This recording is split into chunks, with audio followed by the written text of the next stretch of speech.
This sermon, Modern Events Are Made Clear by Prophecy, was delivered on Monday evening, December 6, 1965, for the Full Gospel Businessmen's Fellowship International Banquet at the Orange Bowl in San Bernardino, California, USA. நம்முடைய கர்த்தராகிய இயேசு கிறிஸ்துவின் விலையேறப்பட்ட நாமத்திற்கு மகிமை உண்டாவதாக.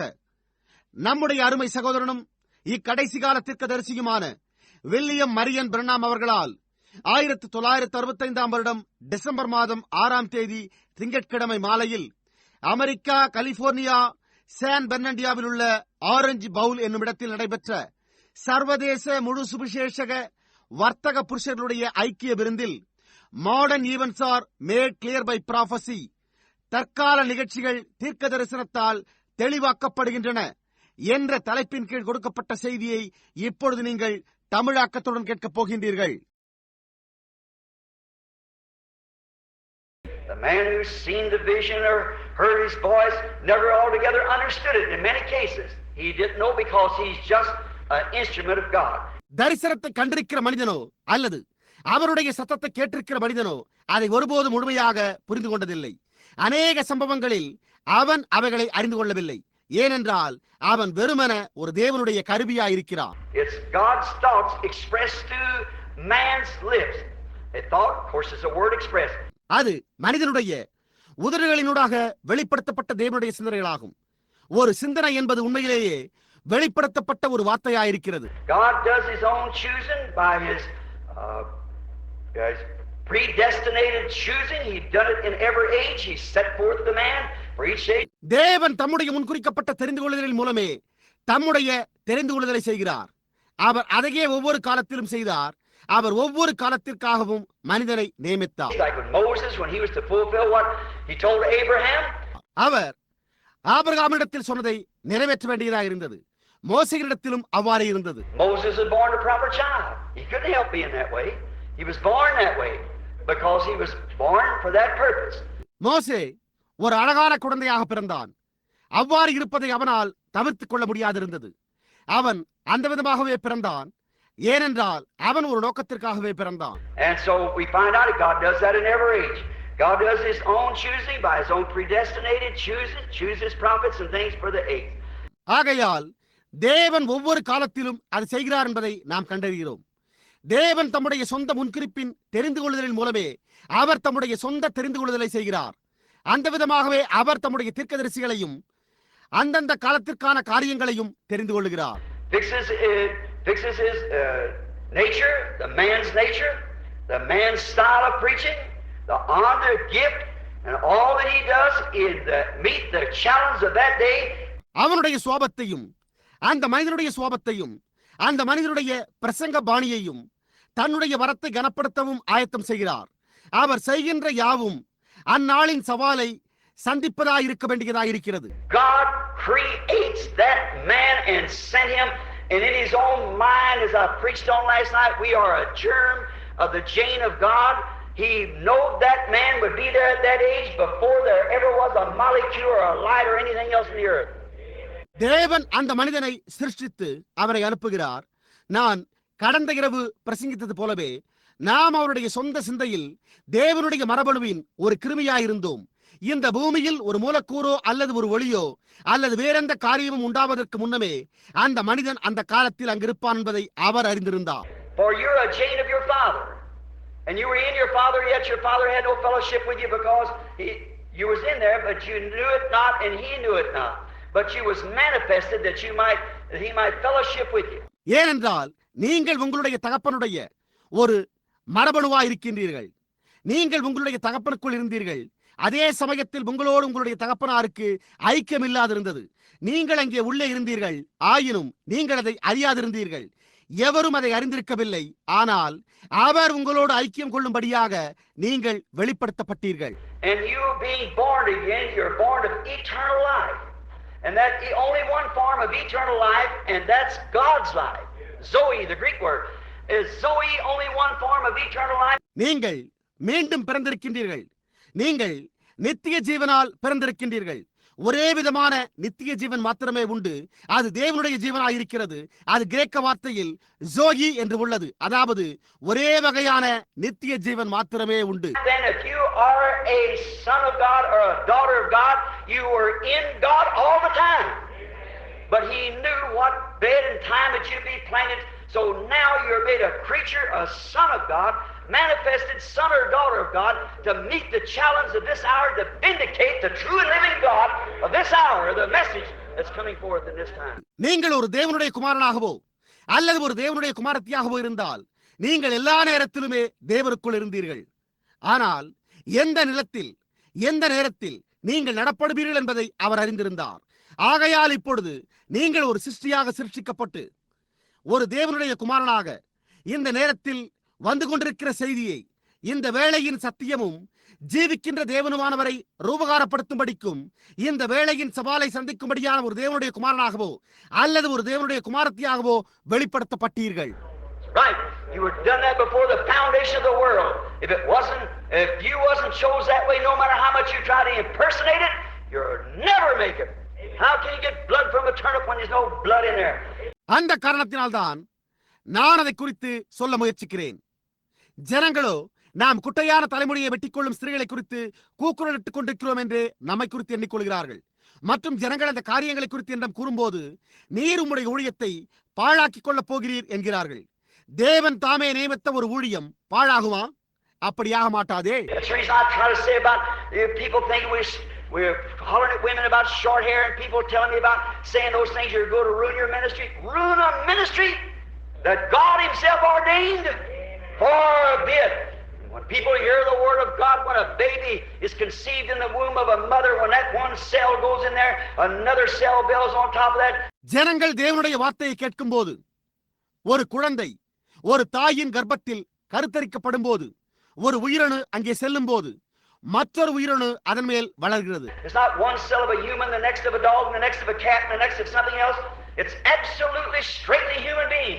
அது ஒன்று ஒரு மனிதனுடைய உயிரணுவாகவும், அதற்கு அடுத்தது ஒரு நாயினுடையதாகவும், அதற்கு அடுத்தது ஒரு பூனையினுடையதாகவும், அதற்கு அடுத்தது வேறொரு ஒன்றாகவும் இருப்பதில்லை. அது முற்றிலும் கலப்படமில்லாத மானிட வர்க்கத்தினுடையதாகவே இருக்கிறது. And when a man's born of the Spirit of God, he don't inject anything into his life. It's unadulterated Word of God vindicated for that hour. ஒரு மனிதன் தேவனுடைய ஆவிக்குள்ளாக பிறக்கும் போது அவன் தன்னுடைய ஜீவனுக்குள்ளாக எந்த காரியத்தையும் செலுத்திக் கொள்கிறதில்லை. அது அந்த வேலைக்காக ரூபகாரப்படுத்தப்பட்ட கலப்படமற்ற தேவனுடைய வார்த்தையாயிருக்கிறது. Takes the full Word of God. He don't put no creeds, nothing else into it. It's purely unadulterated God's Word made manifest among us. அவர் தேவனுடைய முழு வார்த்தையையும் ஏற்றுக்கொள்கிறார். அவர் வேறெந்த கோட்பாடுகளையும் வைப்பதில்லை. அதற்குள்ளாக வேற எதையுமே வைக்கிறதில்லை. அது நமக்கு மத்தியிலே வெளிப்படுத்தப்பட்ட சுத்தமான கலப்படமற்ற தேவனுடைய வார்த்தையாயிருக்கிறது. Look in the Bible, you see what age we're living in then. When you see these great things being made manifest, when God promised to do it, He always does it. இந்த மகத்தான காரியங்கள் வெளிப்படுத்தப்பட்டுக் கொண்டிருக்கிறதை நீங்கள் காணும்போது நாம் இந்த காலத்தில் ஜீவித்துக் கொண்டிருக்கிறோம் என்பதையும் நீங்கள் எங்கே இருக்கிறீர்கள் என்பதையும் காண வேதாகமத்தை நோக்கி பாருங்கள். தேவன் அதை செய்வதாக வாக்களித்திருக்கும் போது அவர் அதை எப்பொழுதுமே செய்கிறார். At the end of each age, when the church has come to the turning place and it's turned from the word back to sin and worldliness, ஒவ்வொரு காலத்தின் முடிவிலும் சபையானது திருப்பு முனையை அடைந்து வார்த்தையிலிருந்து விலகி மீண்டும் பாபத்திற்கும் உலக பற்றாசைக்குள்ளாக செல்லும் போது எப்பொழுதுமே அவர் அதை செய்கிறார். Worldliness is sin. The Bible said if you love the world or the things of the world, the love of God's not even in you. உலக பற்றாசையே பாவமாய் இருக்கிறது. வேதம் நீங்கள் உலகத்திலும் உலகத்தின் காரியங்களிலும் அன்பு கூர்ந்தால் தேவனுடைய அன்பு உங்களிடத்தில் இல்லை என்று கூறியுள்ளது. Speaking last night, I was speaking about the sacrifice that was offered, the lamb. It was to be 7 days, representing the 7 church ages. நான் கடந்த இரவு பலியாக செலுத்தப்பட்ட ஆட்டுக்குட்டியை பற்றி பேசிக் கொண்டிருந்தேன். அது 7 சபை காலங்களுக்கு பாவனையாக 7 நாட்கள் இருக்க வேண்டியதாக இருந்தது. There was to be no leaven found amongst the people. No leaven for 7 days. That means that there's nothing mixed with it. It's unleavened constantly. அங்கே ஜனங்களுக்கு மத்தியில் 7 நாளுமே புளித்தமா காணப்படக்கூடாதா இருந்தது. அதாவது அதனோடு வேற எதுவும் கலக்கப்படவும் கூடாது என்பதே அதன் பொருளாகிறது. அது மாற்றமின்றி புளிப்பற்றி இருக்க வேண்டியதாக இருந்தது. And we don't want no creeds, leavens and things mixed with us. We don't want world mixed with us. நமக்கு எந்த கோட்பாடுகளோ புளிப்புள்ள காரியங்களோ நம்மோடு கலக்கும்படி நாம் விரும்ப வேண்டாம். It's got to be the unleavened bread of God, the word of God, the unadulterated word of God, which man shall live by every word that proceeds out of the mouth of God. அது மனுஷன் தேவனுடைய வாயிலிருந்து புறப்படுகிற ஒவ்வொரு வார்த்தையினாலும் பிழைப்பான் என்ற கலப்படமற்ற தேவனுடைய வார்த்தையாய், புளிப்பில்லாத தேவனுடைய அப்பமாகிய தேவனுடைய வார்த்தையாய் இருக்க வேண்டும். Our denominational systems and differences and things has put leaven in us and this and that and world and fashion and it's got so it's almost Hollywood everywhere. நம்முடைய ஸ்தாபன முறைகள், வித்தியாசங்கள், இன்னும் மற்ற காரியங்களான இது மற்றும் அது போன்ற உலக நாகரிகங்கள் நமக்குள் புளிப்பையே ஏற்படுத்தியிருக்கின்றன. அது கிட்டத்தட்ட எங்கும் காணப்படுகின்ற ஹாலிவுட் திரைப்படங்களின் மாதிரியை போன்றே காணப்படுகிறது. It'll finally come to be like England there. All their call will be ashamed. My brother said, how can you get the fish in the boat? Amen. That's right. அது முடிவிற்கு வரும்போது இங்கிலாந்தை போலே காணப்படும். ஒரு பீட அடைப்பை வெட்கமாக்கப்படும். என்னே, அந்த சகோதரன் கூறினது போலவே நீங்கள் எப்படி படகுக்குள்ளே மீனை பிடிக்க முடியும்? அது உண்மை. We got to have the gospel preached in its fullness with the power of God to vindicate that according to the promise of that age and prove that that's exactly God's will. நாம் சுவிசேஷத்தை அதனுடைய நிறைவோடும் அந்த காலத்தின் வாக்குத்தத்தத்துக்கு ஏற்றபடி ரூபகாரப்படுத்தும்படியான தேவனுடைய வல்லமையோடும் அது முற்றிலும் தேவனுடைய சித்தமாக இருக்கிறது என்று நிரூபிக்கும்படியான தேவனுடைய வல்லமையோடும் பிரசங்கிக்க வேண்டியவர்களாயிருக்கிறோம். Outside of that, you're just a church member. No matter how much you try to do God a service. அதற்கு புறம்பே நீ ஒரு சபை அங்கத்தினராயிருந்தாலும், நீ எவ்வளவுதான் முயற்சித்தாலும், நீங்கள் தேவனுக்கு ஒரு சேவை செய்ய முயற்சித்தாலும் அது ஒரு பொருட்டல்லவே. You might go to Stitch and Sew party, you might be ever so faithful to church, but unless that germ of eternal life was foreordained in you to be a son or daughter of God, you'll grow up and deform something, but never be a real true son or daughter of God. நீங்கள் ஆடை அலங்கார நிகழ்ச்சிக்கு போகலாம், நீங்கள் எப்பொழுதும் சபைக்கு மிகவும் உண்மையுள்ளவர்களாக இருக்கலாம், ஆனால் நித்திய ஜீவனின் உயிரணு உங்களுக்குள் நியமிக்கப்பட்டிருந்தால் ஒழிய நீங்கள் ஒரு தேவனுடைய குமாரனாகவோ அல்லது ஒரு தேவனுடைய குமாரத்தியாகவோ இருக்க முடியாது. அப்படி இல்லை என்றால் நீங்கள் உருகுலைக்கப்பட்ட ஏதோ ஒன்றாய் வளர்வீர்களே என்று ஒருபோதும் அசலான உண்மையான ஒரு தேவனுடைய குமாரனாகவோ அல்லது ஒரு தேவனுடைய குமாரத்தியாகவோ இருக்கவே முடியாது. Often give my little story of my little eagle. How the farmer set the hen one time and he had, I hope it don't sound sacrilegious to you. அடிக்கடி ஒரு சிறு கழுகை பற்றி என்னுடைய சிறு கதையை கூறியிருக்கிறேன். எப்படியாய் ஒரு விவசாயி ஒரு சமயம் ஒரு பெட்டைக்கோழியை அடைக்காக்க வைத்தான். அதாவது இது உங்களுக்கு பரிசுத்த குலைச்சலாக தோன்றாது என்று நான் நம்புகிறேன். But a farmer set a hen and she was like one egg and having a setting.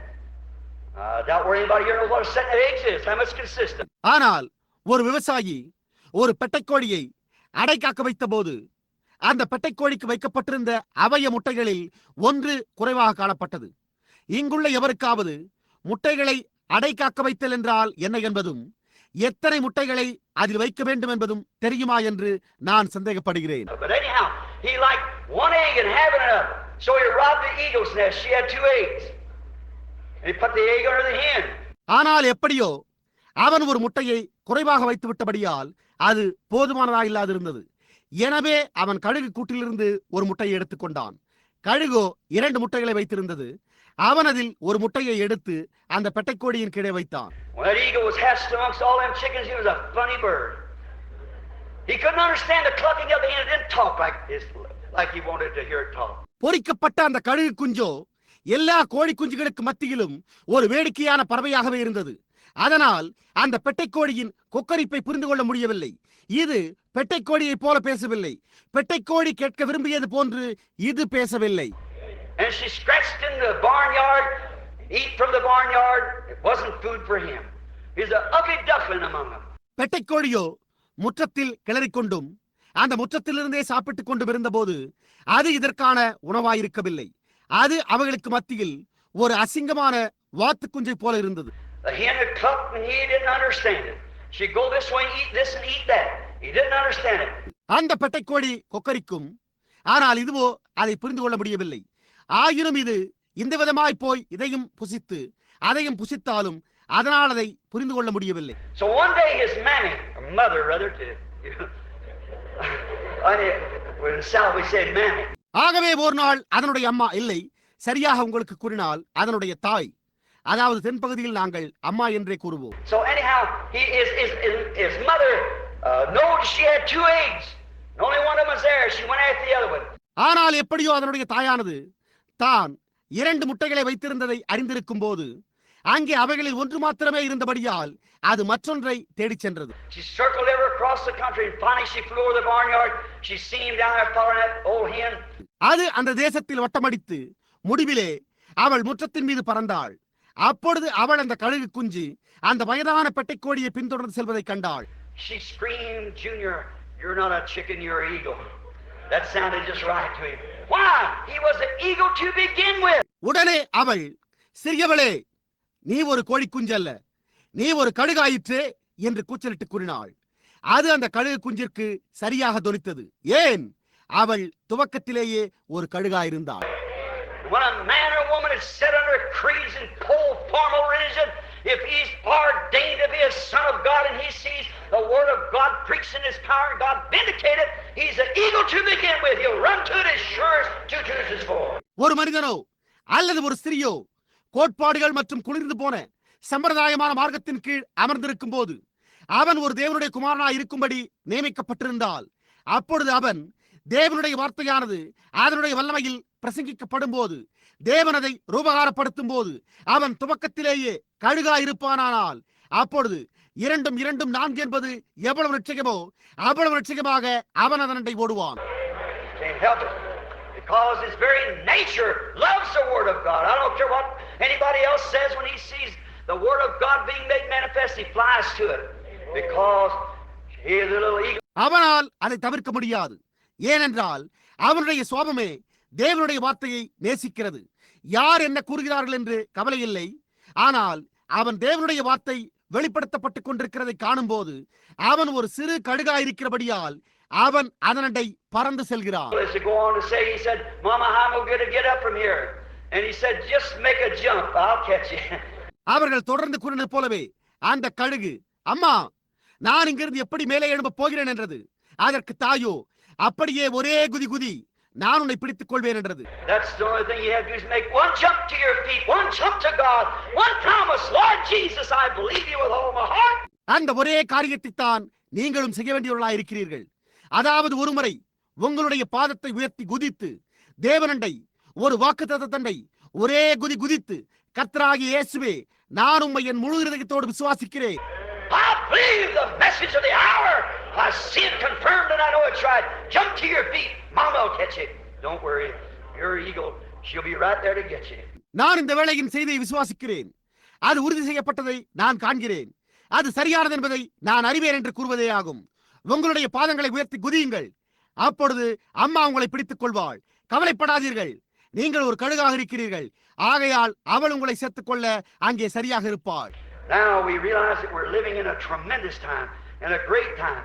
But when the truths of this Bible believers has seen that vindicated, the very vindication of it is the evidence that God is in it. Absolutely. இப்பொழுது நாம் ஒரு பிரம்மாண்டமான நேரத்தில், ஒரு மகத்தான நேரத்தில் ஜீவித்துக் கொண்டிருக்கிறோம். ஆனால் இந்த வேதாகமத்தின் சத்தியங்களையும் விசுவாசிகள் அது ரூபகாரப்படுத்தப்படுவதையும் தேவனதில் இருக்கிறார் என்ற அத்தாட்சியாக இருக்கிற அந்த ரூபகாரப்படுத்தலையும் கண்டிருக்கிறார்கள் என்று நாம் உணர்கிறோம். முற்றிலுமாக It's then that the promised word that God promised is made known. The seed is bursted forth and they see it and they believe it. ஆகையால் அது வாக்களிக்கப்பட்ட வார்த்தையாயிருக்கிறது.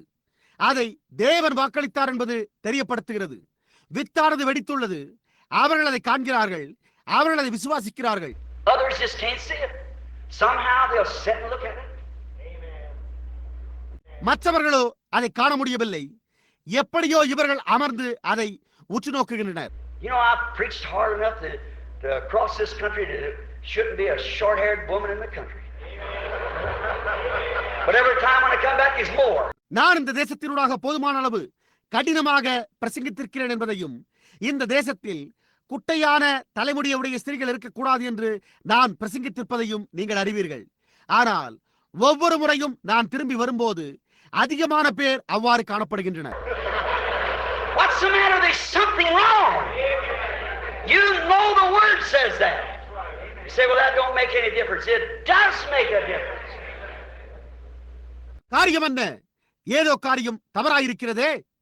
வார்த்தையே அதை கூறுகிறது என்பதை நீங்கள் அறிவீர்களே. ஆனாலும் நீங்கள் அது எந்த வித்தியாசத்தையும் உண்டு பண்ணுகிறதில்லை என்கிறீர்கள். ஆனால் அது வித்தியாசத்தை உண்டு பண்ணுகிறதே. There's a fine brother said, I'm going to lay hands on you, Brother Branham. I love you. You're ruining your ministry. Said, you ain't got no business telling them women about that. Said, let the pastors. ஒரு அருமையான சகோதரன் பிரணாம், நான் உங்கள் மீது கரங்களை வைக்கப் போகிறேன். நான் உங்களை நேசிக்கிறேன். நீர் உம்முடைய ஊழியத்தை பாழாக்கிக் கொண்டிருக்கிறீர் என்றார். மேலும் அவர் அதை குறித்து ஸ்திரீகளிடத்தில் கூறுவது உம்முடைய வேலை அல்ல என்றார். தொடர்ந்து அவர் போதகர்கள் அதை செய்யட்டும் என்றார். I said, now, he said, well, it's not your business. You just pray for the sick. I said, whose business is it then? I was called to preach the gospel. நானோ அப்படியானால் அவர்கள் ஏன் அதை செய்கிறதில்லை என்றேன். அதற்கு அவர், அது உம்முடைய வேலை அல்ல, நீர் வெறுமன வியாதியஸ்தற்காக ஜெபியும் என்றார். அப்பொழுது நான், அப்படியானால் அது யாருடைய வேலை? நான் சுவிசேஷத்தை பிரசங்கிக்கவே அழைக்கப்பட்டேன் என்றேன். Said, I'll lay hands on you and ask God to take it away from you. I said, if you let me lay hands on you too. See? And I said, I pray that God open your eyes and you'll see it. So that's right. அதற்கு அவர், நான் உன் மீது கரங்களை வைத்து தேவன் அதை எடுத்து போடும்படியாக நான் கேட்க உள்ளேன் என்றார். அதற்கு நான், நீரும் கூட என்னுடைய கரங்களை உம்மீது வைக்க அனுமதியும் என்றேன். புரிகின்றதா? அப்பொழுது நான், தேவன் உம்முடைய கண்களை திறக்கும்படி நான் வேண்டிக் கொள்வேன், அப்பொழுது நீர் அதை காண்பீர் என்றேன். அதுவே சரியானதாகும். He said, you ought to preach. The people believe you to be a servant, a prophet of God. He said, you ought to teach them women how to get great gifts and prophesy and things. அவர் மீண்டும், நீர் பிரசங்கிக்க வேண்டியதுதான், ஜனங்கள் உம்மை ஒரு ஊழியக்காரனாக, ஒரு தேவனுடைய தீர்க்கதரிசியாக விசுவாசிக்கிறார்கள் என்றார். தொடர்ந்து அவர், நீர் ஸ்திரீகள் எப்படி பெரிய வரங்களையும் தீர்க்க தரிசனங்களையும் மற்ற காரியங்களையும் பெற்றுக்கொள்ள முடியும் என்று அவர்களுக்கு போதிக்க வேண்டும் என்றார்.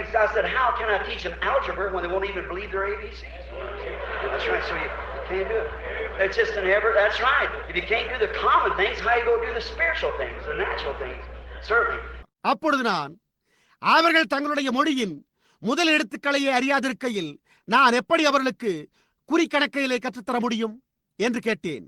அது உண்மையாகிற்றே. எனவே உங்களால் அதை செய்யவே முடியாது. அது உண்மை. சாதாரண காரியங்களை உங்களால் செய்ய முடியவில்லை என்றால் ஆவிக்குரிய காரியங்களை நீங்கள் எப்படி செய்ய போகிறீர்கள்? ஜென்ம சோபமான காரியங்கள் நிச்சயமாகவே.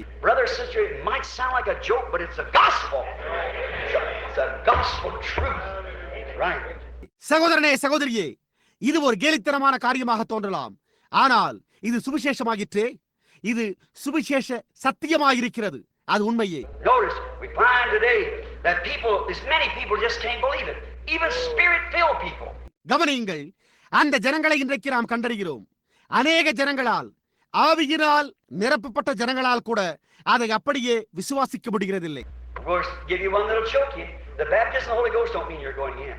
Not at all. Having to do with your soul, that's a baptism.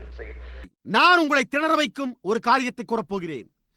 பரிசுத்த ஆவியின் அபிஷேகம் என்பது நீங்கள் உள்ளே போகின்றீர்கள் என்று பொருள்படுகிறதில்லை. இல்லவே இல்லை. அதன் பேரிலானதல்ல. உங்களுடைய ஆத்மாவோடு அதற்கு எவ்வித சம்பந்தமும் இல்லை. அதுதான் அபிஷேகம். பாருங்கள், here's the inside soul in here that has to come from God. But then on the outside you have 5 senses and 5 inlets to your contact your earthly home. இங்கே உட்புறத்திலோ ஆத்மா உள்ளது. அது தேவனிடத்திலிருந்து வரவேண்டியதாயிருக்கிறது. ஆனால் வெளிப்புறத்திலோ நீங்கள் ஐம்புலன்களை உடையவர்களாயிருக்கிறீர்கள். அதாவது உங்களுடைய பூமிக்குரிய வீட்டோடு தொடர்பு கொள்ளும்படியாக உட்பிரவேசிக்கும் 5 வழிகளை உடையவர்களாயிருக்கிறீர்கள். The inside you have a spirit. And in there you have 5 outlets, your conscience and love and so forth, 5 outlets to that spirit. உட்புறத்திலோ உங்களுக்கு ஒரு ஆவி உண்டு. அங்கே நீங்கள் 5 வெளிப்பிரவேச வழிகளை உடையவர்களாயிருக்கிறீர்கள். உங்களுடைய மனசாட்சி, அன்பு போன்றவை. அந்த ஆவிக்கு 5 வெளிப்பிரவேச வழிகள் உண்டு. Remember, in that spirit you can be baptized with the genuine spirit of God and still be lost. It's the soul that lives. That was ordained of God. நினைவிருக்கட்டும், அந்த ஆவியில் நீங்கள் அசலான தேவனுடைய ஆவியோடு அபிஷேகிக்கப்பட்டும் இழக்கப்படலாம். ஜீவிக்கிற ஆத்துமாவானது தேவனால் நியமிக்கப்பட்டதாயிருக்கிறது. Didn't Jesus say, many will come to me that day and say, Lord, haven't I cast out devils? done great mighty works, prophesied the great gifts of God. He said, depart from me, you that work iniquity. I never even knew you. Many will come in that day. இயேசு அந்நாளில் அநேகர் என்னிடத்தில் வந்து, கர்த்தாவே, நான் பிசாசுகளை துரத்தவில்லையா, பெரிய வல்லமையான காரியங்களை செய்யவில்லையா, தீர்க்க தரிசனம் உரைக்கவில்லையா, மகத்தான தேவனுடைய வரங்களை உடனாக இருக்கவில்லையா என்று கூறுவார்கள் என்று கூறவில்லையா? அதற்கு அவரோ, அக்கிரம செய்கைக்காரரே, என்னை விட்டு அகன்று போங்கள், நான் உங்களை ஒருபோதும் அறியேன். அந்நாளில் இவ்விதமாக அநேகர் வருவார்கள் என்றார். He was a devil. We find out there in that priest, a great man was supposed to be great leaders in them days with humility and everything else, but failed to see the word of God itself made manifest before them. காய்பா தீர்க்க தரிசனம் உரைக்கவில்லையா? அப்படி இருந்தும் அவன் ஒரு பிசாசாயிருந்தான். நாம் அங்கே கண்டறிகிறோம், ஆசாரியர்களும் மகத்தான மனிதர்களும் அந்நாட்களில் பெரிய தலைவர்களாய் இருந்திருக்க வேண்டியவர்கள் தாழ்மையோடும் மற்றெல்லாவற்றோடும் இருந்தனர். ஆயினும் அவர்களுக்கு முன்பாக தேவனுடைய வார்த்தை தாமே வெளிப்படுத்தப்பட்ட போது அதை காண தவறினர். We could just take a bunch of them I got wrote down here. How about Balaam? He was you say God changes his mind. He doesn't change his mind. நாம் அவர்களுடைய ஒரு கூட்டத்தை எடுத்துக்கொள்வோம். நான் இங்கு எழுதி வைத்திருக்கிறேன். பிலேயாமை குறித்து எப்படி நீங்களோ தேவன் தம்முடைய சிந்தையை மாற்றுகிறதில்லை என்கிறீர்கள். அவர் தம்முடைய சிந்தையை மாற்றுகிறதே இல்லை. When Balaam went out as a prophet, went out there a bishop, preacher, whatever you want to call him, he's a great man. பிலேயாம் ஒரு தீர்க்கதரிசியாக சென்றபோது, அங்கே ஒரு பாதிரியாராக, பிரசங்கியாராக, நீங்கள் அவனை என்னவென்று அழைக்க விரும்பினாலும் சரி, அவன் ஒரு மகத்தான மனிதனாகவே இருந்தான். But when he consulted God about going down there and cursing Israel, he didn't like him to begin with. So when he asked to go, God said, "Don't go." ஆனால் அவன் அங்கே போவதை குறித்தும் இஸ்ரவேலரை சபிப்பதை குறித்தும் தேவனிடத்தில் கலந்தாலோசித்த போது அவன் துவக்கத்தில் அவர்களை விரும்பவில்லை. எனவே அவன் செல்வதற்கு அனுமதி கேட்டான். தேவனோ போகாதே என்றார். Then they sent a dignitary, but some maybe a bishops or presbyters or something down, said more education to persuade him. அதன் பின்னர் அவர்கள் ஒரு கனம் பொருந்திய பேராயர்களை அல்லது திருச்சபை மூப்பர்களை அல்லது வேறு யாரையாவது அல்லது அதிக கல்லறிவுடையவர்களை அவனை இணங்க வைக்கும்படி அனுப்பியிருக்கலாம். He went back and asked God again. You don't have to ask God the second time. When God says it first, that's it. You don't have to wait anything. அவன் திரும்பி போய் மீண்டும் தேவனிடத்தில் கேட்டான். நீங்கள் இரண்டாவது முறையாக தேவனிடத்தில் கேட்க வேண்டியதே இல்லை. தேவன் அதை முதலில் கூறுகிற போதே அதுவே அதன் காரியமாய் உள்ளதே. நீங்கள் வேறெந்த காரியத்திற்கும் காத்திருக்க வேண்டியதில்லை. Rebecca didn't wait to get the second order. The Esther said, "Will you go?" Let her say. She said, "I'll go." ரெபெக்காள் இரண்டாவது கட்டளையை பெற காத்திருக்கவில்லை. அவர்கள் அவளிடத்தில் நீ போகிறாயா என்று கேட்டனர். அவர்கள் அவளே கூறட்டுமே என்றும் பதில் உரைத்தனர். அதற்கு அவளோ நான் போகிறேன் என்றாள். She was firmly inspired of God. She became one of the queens of the Bible for acting upon the pulsation of the Spirit of God that moved upon her to receive what was absolutely the truth. And she believed it. அவள் தேவனால் உறுதியாக ஏவப்பட்டிருந்தாள். அவள் முற்றிலுமாயிருந்த சத்தியத்தை ஏற்றுக்கொள்ள அவள் மீது அசைவாடின தேவனுடைய ஆவியின் நாடி துடிப்பின் மேல் செயல்பட்டதினால் அவள் வேதாகம ராஜாத்திகளில் ஒருவரானாள். அவள் அதை விசுவாசித்தாள். Now we find out Balaam, of course, he couldn't see. He went out and looked upon the people and said, "Now, just a minute. We're great big people up here. You're just a scattered bunch, you see. And we all believe the same God." இப்பொழுது உண்மையாகவே பிலேயாமினால் காண முடியவில்லை என்பதை நாம் கண்டறிகிறோம். அவன் வெளியே சென்று ஜனங்களை நோக்கி பார்த்து, இப்பொழுது அப்படியே ஒரு நிமிடம் பொறுங்கள், நாம் ஒரு பெரிய ஜனங்களாய் இருக்கிறோம், நீங்கள் வெறுமன ஒரு சிதறடிக்கப்பட்ட கூட்டமாய் இருக்கிறீர்கள் என்றான். உங்களுக்கு புரிகிறதா? நாம் எல்லோருமே ஒரே தேவனைத்தான் விசுவாசிக்கிறோம் என்றான். That's true. They all believe the same God. They all worship Jehovah. Look at Balaam sacrificed 7 altars, God's perfect number, the 7 churches. 7 rams, speaking of the coming of the Lord. அது உண்மை. அவர்கள் எல்லோருமே ஒரே தேவனை விசுவாசித்தனர். அவர்கள் எல்லோருமே யெகோவாவையே தொழுதனர். பிலேயாமினுடைய பலியை நோக்கி பாருங்கள். 7 பலிபீடங்கள், தேவனுடைய பரிபூரண எண், 7 சபைகள் பாருங்கள், 7 ஆட்டுக்கடாக்கள் கர்த்தருடைய வருகையை பற்றி பேசுகின்றன. Fundamentally, he was just as fundamental as Moses was. But you see, there wasn't a divine vindication. In there, they were both prophets. அடிப்படையில் அவன் மோசேயை போலவே அடிப்படையில் சரியாக இருந்தான். ஆனால் நீங்கள் பாருங்கள், அங்கே ஒரு தெய்வீக ரூபகாரப்படுத்துதல் இல்லாதிருந்தது. ஆனால் அங்கே இருவருமே தீர்க்கதரிசிகளாயிருந்தனர். But under Moses' ministry, there was a supernatural pillar of fire, a light that hung with the camp. ஆனால் மோசேயினுடைய ஊழியத்திலோ இயற்கைக்கு மேம்பட்ட ஒரு அக்னி ஸ்தம்பமும் பாளையத்திலே ஒரு ஒளியும் தொங்கிக் கொண்டிருந்தது. There was divine healing. There was a shout of the king in the camp. Great signs, divine healing, and wonders and things performed among them. It was a sign of a living God among these people. அங்கே தெய்வீக சுகமளித்தல் இருந்தது. அங்கே மகத்தான அடையாளங்களும் பாளையத்திலே ராஜாவின் ஜெய கம்பீரமும் இருந்தது. அவர்களுக்கு மத்தியிலே தெய்வீக சுகமளித்தலும் அற்புதங்களும் மற்ற காரியங்களும் நிகழ்த்தப்பட்டன. அதுவே அவருடைய ஜனங்களுக்கு மத்தியில் காணப்பட்ட ஜீவனுள்ள தேவனுடைய ஒரு அடையாளமாயிருந்தது.